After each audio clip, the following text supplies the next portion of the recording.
Hello बच्चों, मैं शाहिद अफसर स्वागत करता हूं आपका माई क्लासरूम चैनल पे।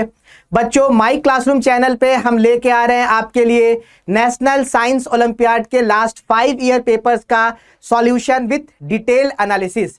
डिटेल एनालिसिस से क्या फायदा होगा? डिटेल एनालिसिस में हम जो भी क्वेश्चन है उससे रिलेटेड जो कॉन्सेप्ट होगा वो आपको बताएंगे, जो हमको बहुत बेनिफिशियल होगा हमारे टारगेट 2023 ओलंपियाड के लिए।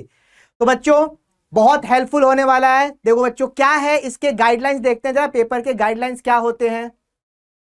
हमें 10 मिनट्स प्रोवाइड किए जाते हैं ओएमआर सीट फिल करने के लिए। ओएमआर सीट को फिल करने के लिए कितना? 10 मिनट्स प्रोवाइड किए जाते हैं।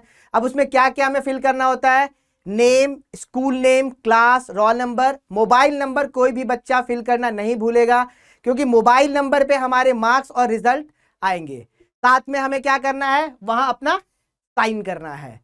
तो नाम, school code, class, roll number, mobile number with signature, ये इंफॉर्मेशन ओएमआर सीट पे बिल्कुल रिक्वायर्ड है, कंपलसरी है इतना इंफॉर्मेशन फिल करना। अब पेपर का पैटर्न क्या होता है बच्चा? पेपर में 3 सेक्शंस होते हैं, 3 सेक्शंस। फर्स्ट सेक्शन होता है लॉजिकल रीजनिंग का, जिसमें होते हैं 10 क्वेश्चंस, और वो सेक्शन हम डील करेंगे आपका logical reasoning section. Second section होता है आपका साइंस का, जिसमें फिजिक्स, केमिस्ट्री, बायो के 35 क्वेश्चंस होंगे। साथ में एक अचीवर सेक्शन होता है जहां 5 क्वेश्चन होते हैं, ये भी आपके साइंस के ही क्वेश्चंस होंगे, लेकिन ये अचीवर सेक्शन के क्वेश्चन, इनका मार्किंग थोड़ा ज्यादा होता है। तो अब मार्किंग स्कीम को समझते हैं। जो भी अचीवर सेक्शन के क्वेश्चन होंगे, all the questions of achiever section are of 3 marks. Each question carries 3 marks. सारे क्वेश्चन 3 मार्क्स के होंगे। इसके अलावे जो भी क्वेश्चन है 1 मार्क ईच, 1 मार्क ईच। तो टोटल मार्क्स कितने हो गए? टोटल क्वेश्चंस हो गए हमारे 50, और टोटल मार्क्स कितना हो गया? टोटल मार्क्स हो गया 60। कोई भी नेगेटिव मार्किंग नहीं है आपका। There is no negative marking. Calculator तो बिल्कुल भी नहीं यूज करना है। जो भी क्वेश्चन होंगे सब मल्टीपल चॉइस क्वेश्चन होंगे। 4 ऑप्शन दिए होंगे जिनमें सिर्फ सिंगल ऑप्शन करेक्ट होगा। किसी भी क्वेश्चन में मोर देन 1 आंसर करेक्ट का कोई भी पॉसिबिलिटी नहीं है। ओएमआर सीट में जो हम अपना आंसर फिल करेंगे वो आइदर पेंसिल से करेंगे या blue black ball point pen से करेंगे। अब उस आंसर को कैसे सेलेक्ट करना है देखो। जैसे सपोज करो यहां हमारे पास एक एग्जांपल क्वेश्चन का दिया हुआ है। क्या है? Condensation is the process of. Condensation क्या होता है? कंडेंसेशन आपने पढ़ा होगा, the process of conversion of water vapour into liquid. जब वाटर वेपर कन्वर्ट होता है लिक्विड में, उसको कहते हैं कंडेंसेशन।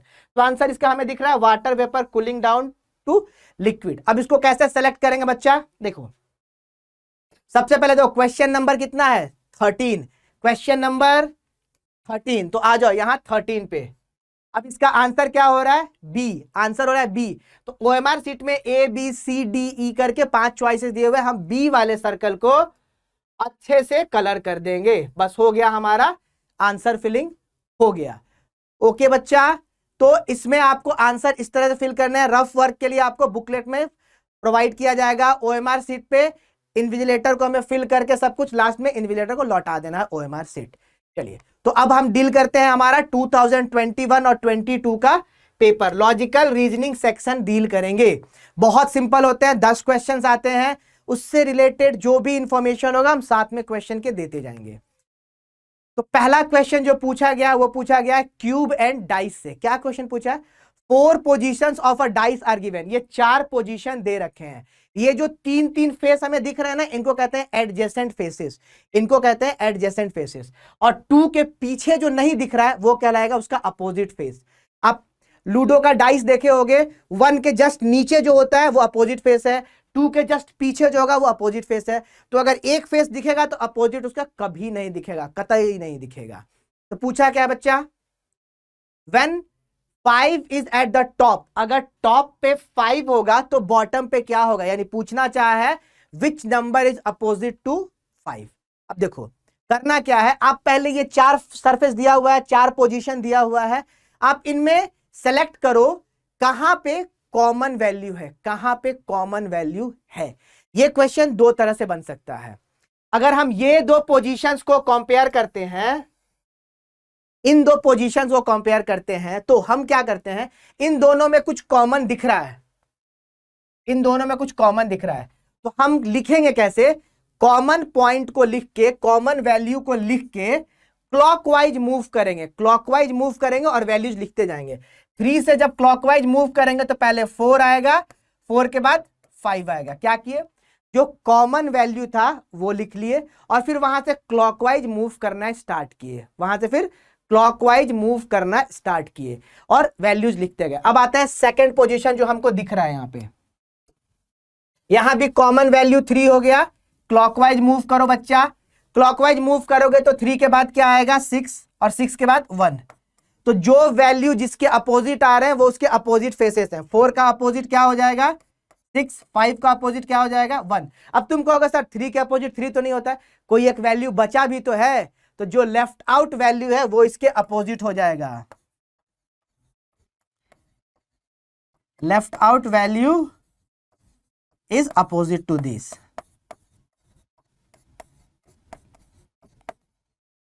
तो ये मिल गया, 5 के अपोजिट क्या होगा 1, ये आंसर हुआ। इस क्वेश्चन को एक और तरीके से बना सकते हैं। यहां हमने क्या देखा, 2 पोजीशन में एक वैल्यू कॉमन था। In 2 positions if we have a common value then we by selecting that value we move clockwise. हम क्या करेंगे, we move clockwise, clockwise move करेंगे और वैल्यूज को उनका नंबर नोट करते जाएंगे, जिसके अपोजिट जो आएगा हमें यहां साथ में मिल जाएगा। अब आता है ये 2 पोजीशंस को अगर हम कंपेयर करते हैं बच्चा, इन 2 पोजीशंस को देखो, यहां पे 2 वैल्यू कॉमन है, 3 6 3 6 दोनों में है ना। If in 2 positions we have 2 common values, then the third value of first position is opposite to the third value of second position। मतलब इन दोनों पोजीशंस में 2 वैल्यू कॉमन है, 3 6 3 6। यहां का लेफ्ट आउट वैल्यू क्या हुआ 1, यहां का लेफ्ट आउट वैल्यू क्या हुआ 5, थर्ड वैल्यू अपोजिट। तो नोट कर लो, एक इस फंडा ये भी है, if in 2 positions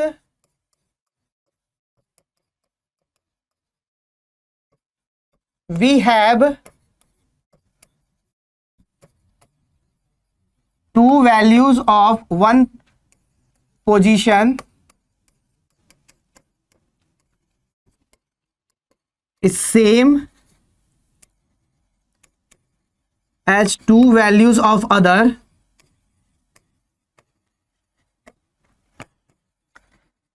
then the third value of first is opposite to the third value of second,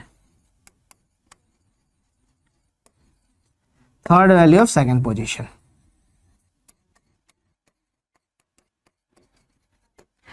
यानी इन दोनों पोजीशनिंग में 3 6 3 6 कॉमन है, 1 5 एक दूसरे के अपोजिट हो गया। तो इन दोनों में से किसी भी फंडा से आपका ये बिल्कुल इजीली बन जाएगा। तो आंसर क्या हुआ इसका ए। चलिए नेक्स्ट क्वेश्चन पे मूव करते हैं। अगला क्वेश्चन हमारा मैथमेटिकल ऑपरेशंस का। यहां पे स्पेशल सिंबल्स दिए होते हैं, उसके बेसिस पे हमें क्वेश्चन को जज करना होता है, एनालाइज करना होता है। क्या कह रहा है, प्लस किस चीज को रिप्रेजेंट कर रहा है, प्लस रिप्रेजेंट करता है A is less than B, यानी A is less than B, ये प्लस रिप्रेजेंट कर रहा है। माइनस रिप्रेजेंट कर रहा है A is more than B, A is more than B.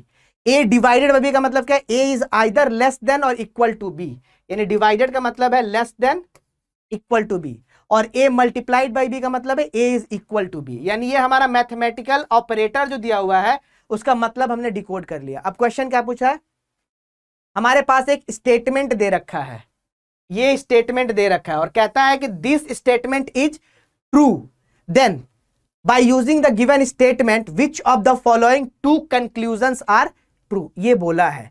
तो चलो इसको जरा ध्यान से देखते हैं, नेक्स्ट पे सॉल्व करते हैं। हमारे पास स्टेटमेंट क्या दे रखा है, इसको कन्वर्ट कर लेते हैं।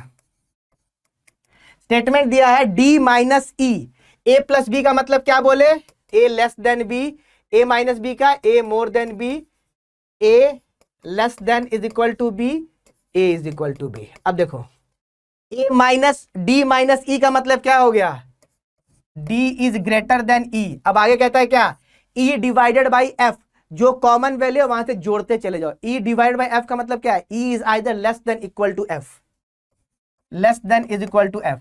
F इंटू जी का मतलब क्या है, F is equal to ji.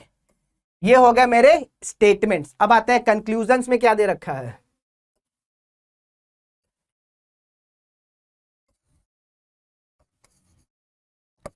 Conclusion में क्या दे रखा है, E divided by G, it means E less than is equal to G, E less than equal to G, ठीक है। और अगला क्या दे रखा है, सेकंड वाला, ये फर्स्ट वाला है, सेकंड दे रखा है D is less than equal to G, ठीक है। E is less than equal to G और D is less than equal to G, ये हमें दे रखा है। अब देखो, जब भी कंपैरिजन करते हैं तो जिन दो पॉइंट्स को कंपेयर करना है उन दो जगहों पे चेक करते हैं। E और G को करना है, सिर्फ इतने को देखो। हम इसको ऐसे लिख सकते हैं क्या, अगर F G के इक्वल है तो हम इसको बदल कैसे लिख सकते हैं, E less than equal to G. F की जगह पे G बिल्कुल लिख सकते हैं अगर इक्वल है तो। यानी पहला वाला क्या हुआ मेरा, पहला वाला ट्रू हो गया, पहला मेरा ट्रू हो गया। जब दूसरे वाले को देखोगे तो जब आप D से G को कंपेयर करोगे तो अलग अलग सिंबल्स हैं, एक इस तरफ है एक इस तरफ है। जब भी दो अलग डायरेक्शन का सिंबल मिलता है उन एलिमेंट्स में कोई रिलेशन नहीं होता है। Different symbols, different direction symbols,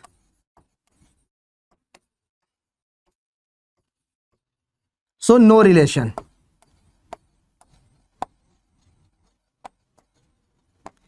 एक सिंबल हमारा इस डायरेक्शन में, एक सिंबल हमारा इस डायरेक्शन में है, तो दो अलग अलग डायरेक्शन का सिंबल है तो डी और जी के बीच में कोई रिलेशन नहीं आएगा, तो ये फॉल्स हो गया। यानी हमारा सिर्फ कंक्लूजन 1 ट्रू है। तो ऑप्शन पे आते हैं, क्या है, बोथ 1 एंड 2 नहीं होगा, ओनली 1, हाँ जी ये इसका आंसर हो गया, ओनली 1 इज ट्रू। चलिए अगले स्टेटमेंट में मूव करते हैं, अगले क्वेश्चन पे। अब ये है एनालिटिकल रीजनिंग का क्वेश्चन। इसमें पूछा नंबर ऑफ स्क्वायर्स, अजीब सा डायग्राम दिख रहा है, बहुत गजब टाइप से। इसको देखो बहुत सिंप्लीफाइड कर देते हैं। एक छोटा सा फंडा ध्यान रखो, अगर ऐसा शेप दे रखा है, ऐसा शेप दे रखा है, इसमें बोला नंबर ऑफ स्क्वायर फाइंड करो। इसके पास 2 रोज है और 2 कॉलम्स है, तो यहां पे नंबर ऑफ स्क्वायर क्या हो जाएगा, आप क्या करोगे, 2 रो है ना, तो उस 2 का स्क्वायर उल्टा चले जाओ 1 तक। जितने नंबर ऑफ रो होंगे या कॉलम होंगे यूनिफॉर्म शेप में, तो उस वहां से स्क्वायर स्टार्ट करो और 1 तक चले जाओ, तो 2 स्क्वायर प्लस 1 स्क्वायर, यानी यहां पे नंबर ऑफ स्क्वायर हो गया 5। अगर 3 क्रॉस 3 है, 3 रो 3 कॉलम है, तो कितने होंगे,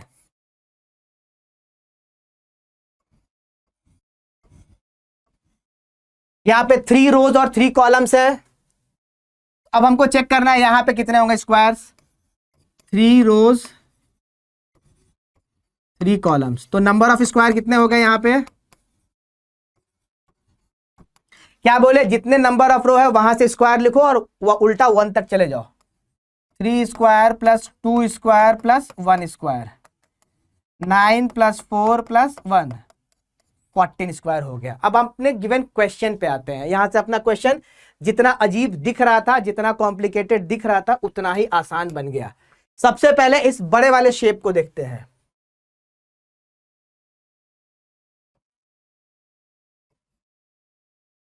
देखो क्या है इसमें, 3 रो 3 कॉलम है, 3 रो 3 कॉलम है रेड वाले में, तो यहां कितना हो गया, नंबर ऑफ स्क्वायर इसमें कितना हो गया 14। बहुत अच्छे। अब आओ अंदर एक दिख रहा है शेप, इसको देखो,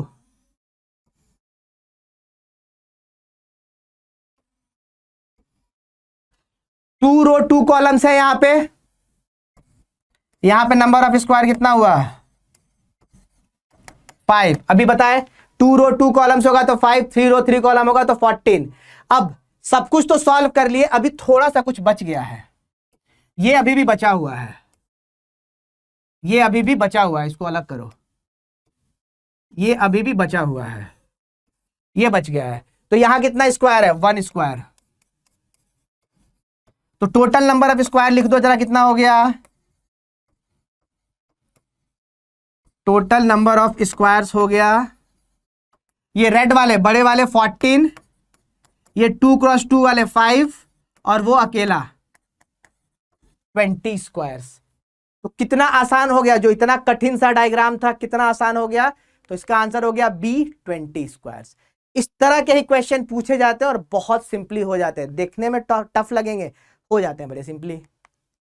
अब ये क्वेश्चन आता है हमारा नॉन वर्बल सीरीज का क्वेश्चन है। हमारे पास एक स्क्वायर को 4 पार्ट में डिवाइड करके 3 पार्ट का डायग्राम दे रखा है, एक का पूछा है। तो इसका सबसे सिंपलेस्ट अप्रोच है elimination of options. Elimination of options. देखो, कहीं एक पॉइंट को पकड़ो, ये ऐसे है, ऐसे ऐसे, यहां पे ऐसे होना चाहिए, पहला चीज तो मिल गया सर, यहां ऐसे होना चाहिए, यानी जो स्क्वायर आपको दिया होगा वहां पे ऐसा होना चाहिए। सर यहां पे वो नहीं है, सर यहां पे भी वो नहीं है, सर यहां पे भी वो नहीं है, सर यहां पे है। सर आंसर तो सर इतना सा सही बन गया, सिर्फ एक छोटा सा पॉइंट पकड़े और आंसर मिल गया। जितना कठिन ये दिखता है उतना कठिन होता नहीं है, जितना कठिन ये दिखता है उतना कठिन ये कभी नहीं होता है। ओके, यहां एक लाइन ऐसे जाना चाहिए, ये ऑप्शन में मिसिंग है। तो हमारा आंसर इसका क्या हो गया, चेक करो, ये वहां पे चला जाएगा, ये इस डायरेक्शन में है तो इसका जो आर्क आएगा इस डायरेक्शन में आएगा, ये फिर इस डायरेक्शन में ये चीज जाएगा। तो आंसर तो मेरा सिर्फ एक सिंगल पॉइंट से ही मिल गया, तो आंसर इसका क्या हो गया, डी ऑप्शन। आंसर हो गया इसका डी ऑप्शन। चलिए नेक्स्ट क्वेश्चन पे मूव करते हैं। ध्यान रखना, जब भी ऐसा नॉन वर्बल का इमेज बेस्ड क्वेश्चन हो या पेपर फोल्डिंग का क्वेश्चन हो या फिर वाटर इमेज का क्वेश्चन हो, मिरर इमेज क्वेश्चन हो, एलिमिनेशन ऑफ ऑप्शंस सबसे जल्दी पहुंचा देगा। वरना इसमें क्या होता है, आदमी उलझ जाता है उसको देखने में, कैसे होगा कैसे होगा। एलिमिनेट करो ना किसी एक पॉइंट को पकड़ के, तुरंत काम हो जाएगा। अब क्वेश्चन आता है ब्लड रिलेशन का। देखो बच्चों, ब्लड रिलेशन के क्वेश्चन में क्या करना है, छोटी सी बातें ध्यान रखो। अगर कोई मेल है, कोई मेल है तो उसको प्लस साइन से रिप्रेजेंट करेंगे, मतलब उसे प्लस लगा देंगे। मेल के लिए हम क्या करेंगे, उस पर प्लस लगा देंगे। अगर फीमेल है तो माइनस लगा देंगे। उसके बाद अगर सेम जनरेशन का है तो सेम हॉरिजॉन्टल लाइन पे जाएगा, एक लेवल पर रहेगा। जैसे brother sister, sister sister, brother brother, ये सेम लाइन पे जाएंगे। या यहां तक कि हस्बैंड वाइफ भी सेम लाइन पे जाएंगे, वो एक ही जनरेशन के होते हैं। अगर डिफरेंट जनरेशन का है तो वर्टिकल लाइन आएगा। जैसे फादर मदर अंकल आंट, ये एक जनरेशन ऊपर जाएंगे, वर्टिकल लाइन। अगर उससे भी ऊपर जनरेशन, जैसे ग्रैंडफादर ग्रैंड मदर, तो 2 जनरेशन ऊपर। हम अपने रेस्पेक्ट में बात करें कि अगर हमारे ग्रैंडफादर ग्रैंड मदर है तो 2 जनरेशन ऊपर जाएंगे। तो सेम जनरेशन वाले हॉरिजॉन्टल लाइन पे आएंगे, डिफरेंट जनरेशन वाले वर्टिकल लाइन पे। ब्लड रिलेशन का क्वेश्चन सॉल्व करने का बेस्ट अप्रोच है फैमिली ट्री बना लो। देखो कैसे बोले, M is the son of N and husband of P। M जो है वो किसका बेटा है, N का। M is the son of N, ये पहला हमने कंडीशन बना लिया। अगला क्या कहता है, and is husband of P। ये M के बारे में बात हो रहा है, M के बारे में। M is the husband of P। और अगर कपल के लिए बना रहे हो तो कपल के लिए हम ऐसे बनाते हैं, एक मेल के लिए प्लस, फीमेल के लिए माइनस। तो ये हस्बैंड है किसका, P का, तो ये एक मैरिड कपल हो गए। आगे क्या कहता है, S and P are sister. S और P जो है वो बहनें हैं, P की सिस्टर हो गई S। And S is married to H। H का हस्बैंड कौन है, S का हस्बैंड है कौन, H। तो क्वेश्चन पूछता है then how is M related to H related to M। H और M का रिलेशन क्या है, 2 बहनें हैं, उन दोनों के ये हस्बैंड है, तो क्या कहलाएंगे, ब्रदर इन लॉज कहलाते हैं। इस तरह से अगर 2 बहनें हैं और दोनों के हस्बैंड है, उन दोनों को अगर हम उन दोनों का रिलेशन फाइंड करेंगे तो वो क्या कहलाएंगे, ब्रदर इन लॉ। ब्रदर तो है नहीं, कजिन्स भी नहीं है, और सन in law, sun in law के लिए नीचे होना चाहिए था, सेम जनरेशन पे है, तो आंसर क्या होगा, सी, ब्रदर इन लॉ। तो बहुत सिंपल सा अप्रोच है। जिनका जेंडर मालूम है, तो मेल है तो प्लस लगाओ, फीमेल है तो माइनस लगाओ। सेम जनरेशन के हैं हॉरिजॉन्टल लाइन पे ले जाओ, अलग जनरेशन के हैं वर्टिकल लाइन पे ले जाओ। अब आता है ग्रुपिंग ऑफ आइडेंटिकल फिगर्स।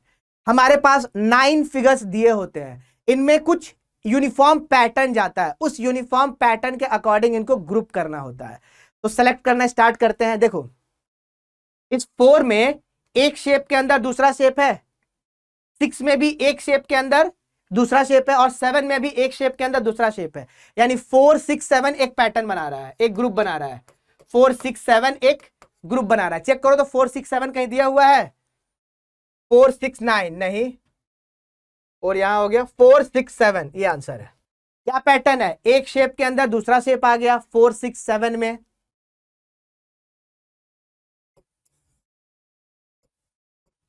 4 6 7 में क्या आ रहा है, वन शेप इनसाइड अदर। अब दूसरा पैटर्न देखते हैं क्या है। दूसरा पैटर्न देखो, ये 2 जो है एक शेप दूसरे शेप के ऊपर है, मतलब एक शेप के ऊपर दूसरा शेप ओवरलैप कर रहा है, कंप्लीटली इनसाइड नहीं है। 3 में भी वही केस हो रहा है और 8 में भी वही केस हो रहा है। तो क्या बना, एक पेयर बना 2 3 8, वन शेप ओवर अदर। अब यहां से ढूंढ लो 4 6 7 2 3 8, सिर्फ यहां एक ऑप्शन मिल रहा है। और 1 5 और 9 का क्या है, सब में एक कॉनकेव पार्ट है, सब में एक कॉनकेव सरफेस है, कहीं ना कहीं सब में कॉनकेव सरफेस है। तो यही है ग्रुपिंग का फंडा, एक जैसा उनमें क्या यूनिफॉर्म है बस वहीं से ग्रुप कर देंगे। आंसर इसका क्या हो गया, सी। चलिए अगला टॉपिक है हमारा लॉजिकल वेन डायग्राम। हमारे पास इसमें क्या दिया होता है, अलग अलग ज्योमेट्रिकल शेप दिए होते हैं, वो कुछ ना कुछ चीजों को रिप्रेजेंट करते हैं। जैसे यहां पे क्या है, सर्कल रिप्रेजेंट कर रहा है सर्जन्स को, जो सर्जन्स है। रेक्टेंगल रिप्रेजेंट कर रहा है डॉक्टर्स को, ट्रायंगल कर रहा है प्रोफेसर को, और स्क्वायर कर रहा है मेल्स को। ये हमारे पास, अब देखो कुछ ज्योमेट्रिकल शेप एक दूसरे पे है, कहीं पे 2 ज्योमेट्रिकल शेप में कोई कॉमन वैल्यू है, कहीं पे 3 में कुछ कॉमन है, कहीं पे चारों में कुछ कॉमन हो सकता है, पॉसिबिलिटी है। तो हमसे क्वेश्चन क्या पूछ रहा है उसके अकॉर्डिंग मूव करते हैं। Which of the following number represents the male doctor. Male doctor, male doctor मतलब वैल्यू किस में होना चाहिए, स्क्वायर में होना चाहिए sir. Who are professors, male doctor जो प्रोफेसर भी है, मतलब वो वैल्यू सर ट्रायंगल में भी होना चाहिए। मेल डॉक्टर प्रोफेसर स्क्वायर में होना चाहिए, मेल डॉक्टर है तो रेक्टेंगल में होना चाहिए, प्रोफेसर है तो ट्रायंगल में होना चाहिए, मतलब वो वैल्यू स्क्वायर में भी, ट्रायंगल में भी, रेक्टेंगल में भी, but not surgeons. Not surgeons यानी स्क्वायर में नहीं होना चाहिए। तो हमें एक ऐसा वैल्यू चाहिए जो कि ट्रायंगल में हो, स्क्वायर में हो, रेक्टेंगल में हो, लेकिन सर्कल में नहीं हो। तो सबसे पहले सर्कल के पार्ट वाले सबको हटा दो, यहां जो सर्कल के वैल्यूज है ये सब एलिमिनेट हो गए। अब आते हैं सेलेक्ट करने, ये जो 17 है वो 17 रेक्टेंगल में तो है और स्क्वायर में है, ट्रायंगल में नहीं है। 12 जो है वो सिर्फ स्क्वायर और ट्रायंगल में है। उसके बाद 15 जो है वो रेक्टेंगल और ट्रायंगल में, स्क्वायर में नहीं है। ये 11 जो है, ये 11 ध्यान से देखो, 11 स्क्वायर में भी है, रेक्टेंगल में भी है और ट्रायंगल में भी है, तीनों में है। तो बस which of the following number 11 represents the male doctor who are professor but not surgeons। तो आंसर क्या हो गया इसका, डी। हमें सिर्फ उस ज्योमेट्रिकल शेप में से नंबर सेलेक्ट करना होता है और कुछ भी नहीं, ठीक है। चलिए तो अगला टॉपिक है हमारा पेपर फोल्डिंग। पेपर फोल्डिंग क्या कह रहा है, a square transparent sheet with a pattern and a dotted line on it is given. Select a figure from the option as how the pattern would appear when the transparent sheet is folded along the dotted line। मतलब क्या कह रहा है, हम इधर से fold करके इस पे लाके रख दे रहे हैं, ये हमारा पूछ रहा है। तो हमेशा ध्यान रखना इस तरह के क्वेश्चन में हमारा अप्रोच रहेगा कौन सा, एलिमिनेशन अप्रोच। हमेशा देखो ये तो पहले से दे रखा है,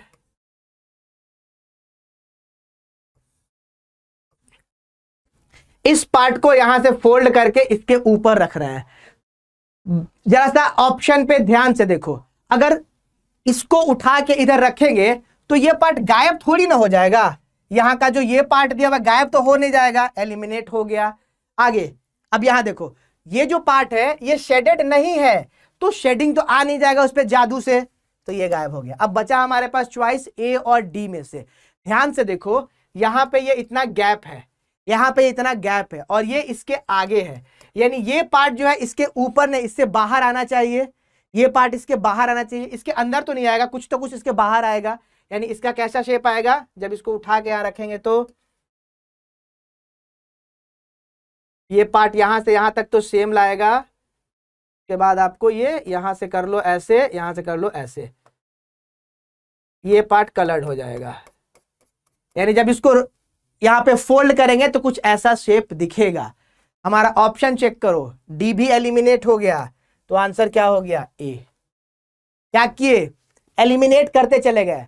हम देखें कि ये पार्ट शेडेड है, ये अनशेडेड है, जब इसको फोल्ड करेंगे तो ये वाला गायब थोड़ी ना हो जाएगा, बी एलिमिनेटेड। ये अनशेडेड है, फोल्ड करेंगे तो शेडेड तो हो नहीं जाएगा, वो एलिमिनेट हो गया। अब यहां देखें ये गैप है, यानी ये जो पार्ट आएगा इसके आगे आएगा, यहां क्या है? इसके अंदर चला गया है, तो ये गलत हो गया। ए ऑप्शन हमारा करेक्ट चॉइस हो गया। नेक्स्ट क्वेश्चन जो है वो पजल का है। हमारे पास कुछ इंफॉर्मेशन दे रखे हैं, इस इंफॉर्मेशन के बेसिस में हमें पजल सॉल्व करना है। क्या इंफॉर्मेशन दे रखा है? 5 persons PQRST are travelling in a train. ये 5 लोग हैं, ये ट्रेन में ट्रेवल कर रहे हैं, अलग अलग सिटीज में जा रहे हैं। These persons are of different professions. ये सब अलग अलग प्रोफेशन के। क्या? डॉक्टर है, प्रोफेसर है, accountant, officer, manager. Doctor, professor, accountant, manager, but not in the order. तो हमसे बोला क्या है? हमें फाइंड करना है कौन सा पर्सन किस प्रोफेशन से और किस सिटी में जा रहा है। तो देखो हम इसको सॉल्व करते हैं। यहां पे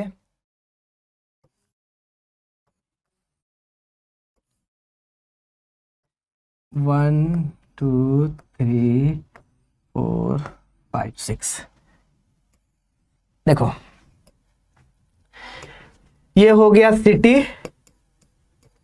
ये हो गया प्रोफेशन, ये हो गया पर्सन। तो पर्सन कौन कौन है? PQRST।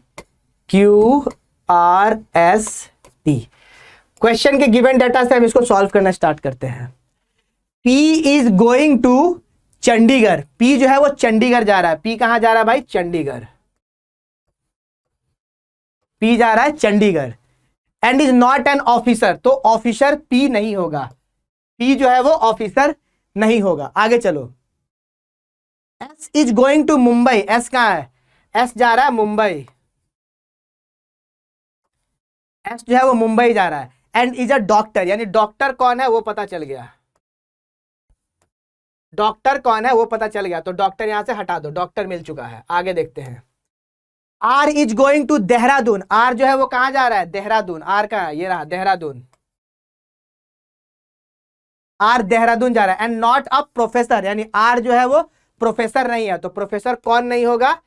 R प्रोफेसर नहीं होगा। ये बता रहे हैं कि इसका कौन क्या नहीं होगा। डॉक्टर मिल चुका है और ये पता चल चुका है कौन प्रोफेसर नहीं होगा, कौन ऑफिसर नहीं होगा। And accountant is going to Delhi. जो अकाउंटेंट है वो दिल्ली जा रहा है, मतलब एक पेयर मिलेगा दिल्ली और अकाउंटेंट का एक पेयर मिलेगा। यहां से मिलेगा सिटी होगा दिल्ली और प्रोफेशन होगा अकाउंटेंट, एक पेयर ये मिलेगा। आगे पढ़ते हैं क्वेश्चन को, आगे पढ़ो। T is going to Amritsar. T जो है वो अमृतसर जा रहा है। T अमृतसर जा रहा है। And is a manager. T क्या है? मैनेजर है। T जो है मैनेजर है, यानी मैनेजर कहां है? मैनेजर को कट कर दो। अब बचा क्या?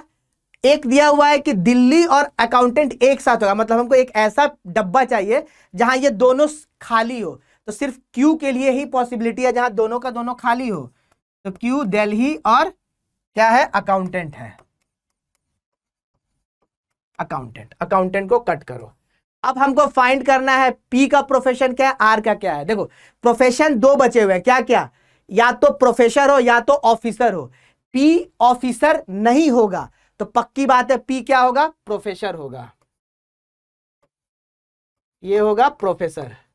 और R जो है प्रोफेसर नहीं होगा, जब बचा ही दो है तो R ऑफिसर हो जाएगा। R क्या हो जाएगा? ऑफिसर। अब क्वेश्चन क्या पूछा है? Which of the following person is going to Delhi. Delhi कौन जा रहा है? दिल्ली वाला कौन है? Q। आंसर हो गया B। फाइन। तो पजल्स को आप हमेशा सॉल्व करोगे, एलिमिनेट करते जाओ, जो जो मिलता जा रहा है उसको एलिमिनेट करते जाओ, साथ में देखते जाओ कि हमारे पास क्या चीज किसमें नहीं फिट हो रहा है, उसको भी यहां पे मेंशन करते जाओ, तो इजीली हो जाएगा। ये सॉल्व करने के लिए रखा गया था, सॉल्व हो गया हमारा। चलिए अब आता है सिक्वेंशियल आउटपुट ट्रेसिंग का क्वेश्चन। सिक्वेंशियल आउटपुट ट्रेसिंग में होता क्या है? हमें एक इनपुट दिया होता है और उस इनपुट को किसी एक लॉजिक से, किसी एक पैटर्न से स्टेप बाय स्टेप प्रोसेस करते हैं, स्टेप बाय स्टेप प्रोसेस करते हैं। और प्रोसेस करने के बाद एक फाइनल आउटपुट स्टेप लिखते हैं। ये रहा इसका final output step, last step बोलोगे इसको, लास्ट स्टेप। और ये मेरा इनपुट है। तो इसमें आपसे क्या पूछता है, आइदर इनपुट दे देगा, बोलेगा स्टेप 2 क्या होगा, स्टेप 3 क्या होगा, या ये पूछेगा टोटल नंबर ऑफ स्टेप्स कितने लगेंगे। इस तरह क्वेश्चन पूछेगा, आराम से हम बनाएंगे। इसमें एक चीज और होता है, फ्री का मार्क्स। अगर कभी भी आपको कोई भी आउटपुट का स्टेप दे दे, पहला स्टेप, दूसरा स्टेप, तीसरा स्टेप, और आपसे पूछ रहा है what can be the input, कभी भी अगर आपको 100 में 100 क्वेश्चन कभी भी आपसे इनपुट पूछ रहा है, उसका आंसर हमेशा होगा can not be determined. Fine. अब इन क्वेश्चन को करते कैसे हैं, इनपुट को देखते हैं और डायरेक्टली आउटपुट को देखते हैं, और कुछ नहीं, बीच में कुछ भी नहीं, कुछ भी नहीं। इनपुट क्या है, happiness comes from your own actions, ये मेरा इनपुट है। आउटपुट क्या दिया, your own happiness from comes action. अब ध्यान से देखो, इनपुट को ध्यान से देखो, सिर्फ इनका चेक करो, जो वर्ड्स हैं, जो भी गिवन वर्ड्स हैं, उनको डिक्रीजिंग ऑर्डर में, अल्फाबेटिकल ऑर्डर में लगाया है, डिक्रीजिंग ऑर्डर में लगा दिया है, डिक्रीजिंग अल्फाबेटिकल ऑर्डर। ध्यान से देखो, वाई सबसे पहले, ओ एच एफ सी ए, यानी क्या किया गया है, डिक्रीजिंग ऑर्डर में वर्ड्स को अरेंज किया गया है। लास्ट स्टेप देखो और रिजल्ट फाइंड करो कैसे अरेंज किया गया है। Words are arranged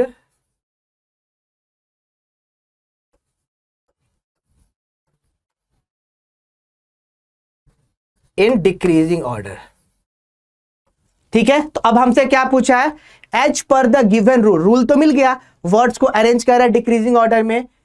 what is the last step for the given input, last step कौन सा होगा, which step number is the last. Input क्या है, slow and steady wins the race. चलो देखो बताते हैं, पहले इसको लिख लो कि जब डिक्रीजिंग ऑर्डर में, रिवर्स ऑर्डर में करोगे तो सबसे पहले क्या आएगा, अल्फाबेट को देखो, सबसे पहले विंस आएगा, विंस के बाद क्या आएगा, स्टीडी आएगा,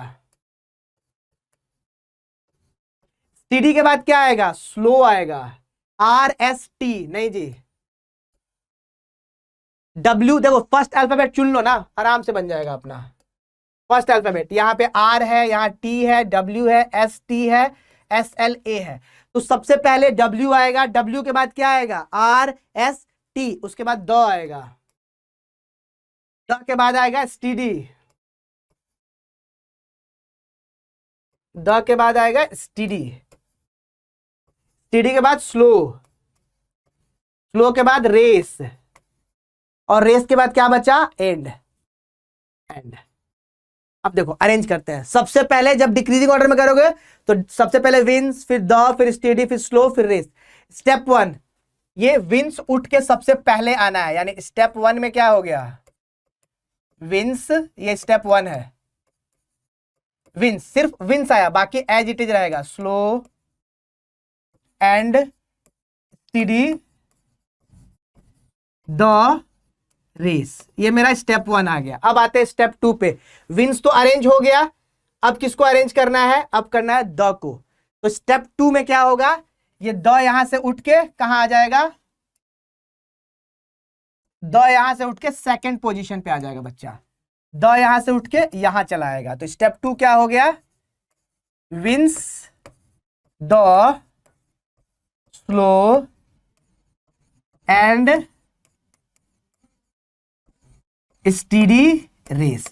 2 स्टेप तो हो गया, ये दोनों अरेंज हो गया। थर्ड स्टेप क्या कहता है, थर्ड स्टेप कहता है कि अब कौन आएगा, स्टीडी आएगा, स्टीडी यहां से उठ के यहां चला आएगा। ये स्टेप 3 कहता है,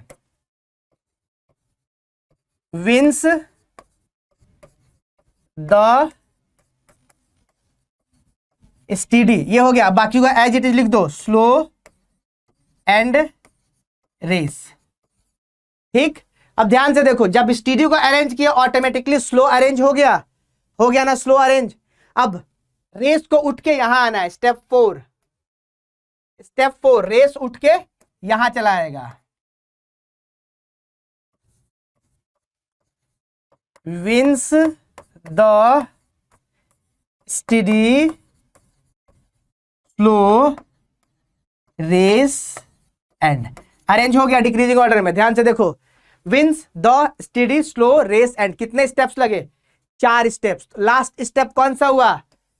step 4 is the last step of the given arrangement. तो हमें सिर्फ इनपुट के साथ आउटपुट देख लो क्या पैटर्न है, उसको डायरेक्टली अरेंज कर दो। तो कितने स्टेप्स लगे? How many steps are required?